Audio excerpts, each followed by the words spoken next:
ನಮಸ್ಕಾರ ಸ್ನೇಹಿತರೆ, ಈ ವಿಡಿಯೋದಲ್ಲಿ ನಾನು MCL ಬಗ್ಗೆ ಮಾತಾಡ್ತಾ ಇದ್ದೀನಿ. MCL ಅಂದ್ರೆ ಮೀಡಿಯಲ್ ಕೊಲ್ಯಾಟ್ರಲ್ ಲಿಗಮೆಂಟ್, ಅಂದ್ರೆ ಇನ್ನರ್ ಪಾರ್ಟ್ ಆಫ್ ನೀನಲ್ಲಿ ಇರುತ್ತೆ, ಇಷ್ಟು ಅಗಲ ಇರುತ್ತೆ, ಈ ರೀತಿ ಇರುತ್ತೆ. ಇದಕ್ಕೆ ನಾವು ಮೀಡಿಯಲ್ ಸ್ಟ್ಯಾಟಿಕ್ ಸ್ಟೆಬಿಲೈಸರ್ ಅಂತ ಹೇಳ್ತೀವಿ. ಅಂದ್ರೆ ಕಾಲು ಈ ತರ ಆಚೆ ಹೋಗ್ತಾ ಇದ್ರೆ ಅದನ್ನ ಹೋಗೋದಕ್ಕೆ, ಈ ರೀತಿ ಆಚೆ ಹೋಗೋದಕ್ಕೆ ವ್ಯಾಲ್ಗಸ್ ಅಂತ ಹೇಳ್ತೀವಿ. ಈ ತರ ಆಚೆ ಹೋಗೋದು, ಅದಕ್ಕೆ ಈ ತರ ಹೋಗದೆ ಇರೋದಕ್ಕೆ ಈ ಲಿಗಮೆಂಟ್ ಹೆಲ್ಪ್ ಮಾಡುತ್ತೆ. ಇದು ಮೀಡಿಯಲ್ ಕೊಲ್ಯಾಟ್ರಲ್ ಲಿಗಮೆಂಟ್ ಅಂತ ಹೇಳ್ತೀವಿ ನಾವು. ಈ ಮೀಡಿಯಲ್ ಕೊಲ್ಯಾಟ್ರಲ್ ಲಿಗಮೆಂಟ್ ಈ ತರ ಎಕ್ಸ್ಟ್ರೀಮ್ ಫೋರ್ಸ್, ಈ ತರ ಫೋರ್ಸ್ ಬಂದಾಗ ಇದು ಡ್ಯಾಮೇಜ್ ಆಗೋ ಚಾನ್ಸಸ್ ಇರುತ್ತೆ. ಇದಕ್ಕೆ MCL ಟೇರ್ ಅಂತ ಹೇಳ್ತೀವಿ. ಅದರಲ್ಲಿ ಗ್ರೇಡ್ 1, ಗ್ರೇಡ್ 2, ಗ್ರೇಡ್ 3 ಅಂತ ಹೇಳ್ತೀವಿ. ಗ್ರೇಡ್ 1 ಅಂದ್ರೆ ಸ್ವಲ್ಪ ಓಪನ್ ಆಗೋದು, ಗ್ರೇಡ್ 2 ಅಂತಂದ್ರೆ ಒಂದು 3 mm ಓಪನ್ ಆಗೋದು, ಗ್ರೇಡ್ 3 ಅಂದ್ರೆ ಮೋರ್ ದೆನ್ 5 mm ಓಪನ್ ಆಗೋದು. ಇದು ಎಕ್ಸ್ಟೆನ್ಷನ್ ಅಂತಂದ್ರೆ 0 ಅಂತ ಹೇಳ್ತೀವಿ. ನೀ ಜಾಯಿಂಟ್ ಫುಲ್ಲು ಸ್ಟ್ರೇಟ್ ಇರುವಾಗ ಇದು ಓಪನ್ ಅಪ್ ಆಗುತ್ತೆ, ಅಥವಾ 30 ಡಿಗ್ರಿನಲ್ಲಿ ಓಪನ್ ಅಪ್ ಆದ್ರೆ ಕಂಪ್ಲೀಟ್ MCL ಟೇರ್ ಅಂತ ಹೇಳ್ತೀವಿ ನಾವು. ಈ ಕಂಪ್ಲೀಟ್ MCL ಟೇರ್ ಇದ್ದಾಗ ನಾವು ಅವ್ರಿಗೆ ನೀ ಬ್ರೇಸ್ ಅಂತ ಹಾಕ್ತೀವಿ. ಈ ಮೊಣಕಾಲಿಗೆ ಒಂದು ಬೆಲ್ಟ್ ತರ ಹಾಕ್ತೀವಿ, ಬ್ರೇಸಿಂಗ್ ಅಂತ ಮಾಡ್ತೀವಿ. ಬ್ರೇಸಿಂಗ್ ಮಾಡಿ ಮತ್ತು ಮೊಬಿಲೈಸೇಷನ್ ಅಂತ ಮಾಡ್ತೀವಿ. ಈ ಮೀಡಿಯಲ್ ಕೊಲ್ಯಾಟ್ರಲ್ ಲಿಗಮೆಂಟ್ ಬರೀ ಮೀಡಿಯಲ್ ಕೊಲ್ಯಾಟ್ರಲ್ ಲಿಗಮೆಂಟ್ ಅಂದ್ರೆ ಐಸೋಲೇಟೆಡ್ ಮೀಡಿಯಲ್ ಕೊಲ್ಯಾಟ್ರಲ್ ಲಿಗಮೆಂಟ್ ಅಂದ್ರೆ ಬೇರೆ ಯಾವುದೇ ಲಿಗಮೆಂಟ್ ಟೇರ್ ಇಲ್ದಲೆ ಬರೀ MCL ಟೇರ್ ಆದ್ರೆ ನಾವು ಅದಕ್ಕೆ ಕನ್ಸರ್ವೇಟಿವ್ ಮೆಥಡ್ ಅಂದ್ರೆ ಸರ್ಜರಿ ಮಾಡೋದಿಲ್ಲ, ಹಾಗೆ ಅದು ಹೀಲ್ ಆಗುತ್ತೆ.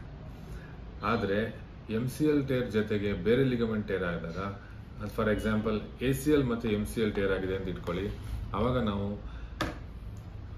ನಾವು 6 ವಾರವರೆಗೂ ಕನ್ಸರ್ವೇಟಿವ್ ಮೆಥಡ್ ಅಂತ ಮಾಡ್ತೀವಿ. ಹಾಗೆ MCL ನ ಹೀಲ್ ಆಗೋಕ್ಕೆ ನೋಡಿಸ್ತೀವಿ. ಹಾಗೆ ಹೀಲ್ ಆದಾಗ 6 ವಾರ ಆದ್ಮೇಲೆ ACL ಗೆ ನಾವು ಸರ್ಜರಿ ಮಾಡಿ ರಿಕನ್ಸ್ಟ್ರಕ್ಷನ್ ಮಾಡಬಹುದು.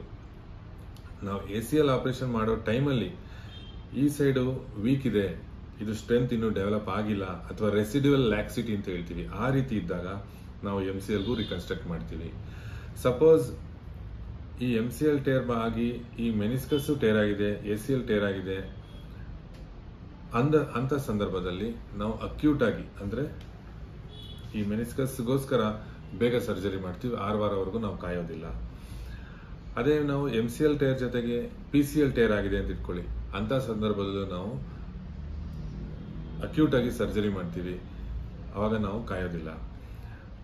ಫಾರ್ ಎಕ್ಸಾಂಪಲ್ MCL ಟೇರ್ ಆಗಿದೆ, MCL ಟೇರ್ ಆಗ್ಬಿಟ್ಟು ಈ ಒಂದು ಬೋನ್ ಪೀಸ್ ಕಿತ್ತೋಗಿದೆ, ಇಲ್ಲಿಂದ ಮೂಳೆ ಪೀಸ್ ಕಿತ್ತೋಗಿದೆ, ಅಂತ ಸಂದರ್ಭದಲ್ಲಿ ನಾವು ಇದನ್ನ ರೀಅಟ್ಯಾಚ್ಮೆಂಟ್ ಅಂತ ಮಾಡ್ತೀವಿ. ಯಾಕಂದ್ರೆ ಲಿಗಮೆಂಟ್ ಏನು ಡ್ಯಾಮೇಜ್ ಆಗಿರೋದಿಲ್ಲ, ಇದು ಮೂಳೆಯಿಂದ ಕಿತ್ತೋಗಿರುತ್ತೆ. ಸಪೋಸ್ MCL ಟೇರ್ ಆಗಿದೆ, ಈ ಜಾಗದಿಂದ ಟಿಬಿಯಲ್ ಸೈಡ್ ಇಂದ ಅವಲ್ಷನ್ ಆಗಿದೆ, ಅಥ್ಲೀಟ್ಸ್ಗೆ, ಸ್ಪೋರ್ಟ್ಸ್ ಅವ್ರಿಗೆ ಅಂದ್ರೆ ನಾವು ಅವ್ರಿಗೆ ಸರ್ಜರಿ ಮಾಡಬೇಕಾಗುತ್ತೆ. ಯಾಕಂದ್ರೆ ಈ ಜಾಗದಲ್ಲಿ ಕಿತ್ತೋಗಿರೋಂಥದ್ದು ಹೀಲ್ ಆಗೋ ಚಾನ್ಸಸ್ ಕಡಿಮೆ ಇರುತ್ತೆ. ಸಪೋಸ್ ಓಪನ್ ಇಂಜುರಿ, ಇಲ್ಲೆಲ್ಲ ಓಪನ್ ಆಗಿ ಕಿತ್ತೋಗಿದೆ ಮೂಳೆ ಅಥವಾ ಸ್ಕಿನ್ ಎಲ್ಲ ಕಿತ್ತೋಗಿದೆ, ಅಂತ ಸಂದರ್ಭದಲ್ಲೂ ನಾವು ಇದಕ್ಕೆ ಸರ್ಜರಿ ಮಾಡ್ತೀವಿ. ಸೊ ಒಟ್ಟಾರೆ ಮೀಡಿಯಲ್ ಕೊಲ್ಯಾಟ್ರಲ್ ಲಿಗಮೆಂಟ್ ಅನ್ನೋದು ತುಂಬಾ ಜನಕ್ಕೆ ವಿತೌಟ್ ಸರ್ಜರಿ ಹೀಲ್ ಆಗ್ಬೋದು. ಯೂಶಲಿ ಮೀಡಿಯಲ್ ಕೊಲ್ಯಾಟ್ರಲ್ ಲಿಗಮೆಂಟ್ ಅನ್ನೋದು ACL ಜೊತೆ ಟೇರ್ ಆಗಿರುತ್ತೆ. ಈ MCL ಅನ್ನೋದನ್ನ ನಾವು ಸರ್ಜರಿ ಇಲ್ದಲೇ ಟ್ರೀಟ್ಮೆಂಟ್ ಮಾಡ್ತೀವಿ. ಆದ್ರೆ ಬೇರೆ ಬೇರೆ ಪ್ರಾಬ್ಲಮ್ಸ್ ಇದ್ದಾಗ, MCL ಜೊತೆ ಮೆನಿಸ್ಕಸ್, MCL ಜೊತೆ PCL, ಅಥವಾ ಓಪನ್ ಇಂಜುರೀಸ್, ಅಥವಾ ಇಲ್ಲಿಂದ ಕಿತ್ತೋಗಿರೋಂಥದ್ದು, ಅಥವಾ ಇಲ್ಲಿಂದ ಮೂಳೆ ಜೊತೆ ಕಿತ್ತೋಗಿರೋಂಥದ್ದು, ಸೊ ಇಂಥ ಒಂದು ಸ್ಪೆಷಲ್ ಸಿಚುವೇಶನ್ಸ್ ಅಲ್ಲಿ ನಾವು ಆ ಒಂದು ಪೇಷಂಟ್ ಅನ್ನು ನೋಡ್ಕೊಂಡು ನಾವು ಡಿಸೈಡ್ ಮಾಡ್ತೀವಿ ಇದಕ್ಕೆ ಸರ್ಜರಿ ಬೇಕಾ ಬೇಡವಾ ಅಂತ. ಸೊ ಈ ಒಂದು ವಿಡಿಯೋ ನಿಮಗೆ ಪ್ರಯೋಜನ ಆಗ್ತಾ ಇದೆ ಅಂದರೆ ನನ್ನ ವಿಡಿಯೋಸ್ನ ಲೈಕ್ ಮಾಡಿ, ನನ್ನ ಚಾನಲ್ ಸಬ್ಸ್ಕ್ರೈಬ್ ಮಾಡಿ. ಧನ್ಯವಾದಗಳು. ಥ್ಯಾಂಕ್ಸ್.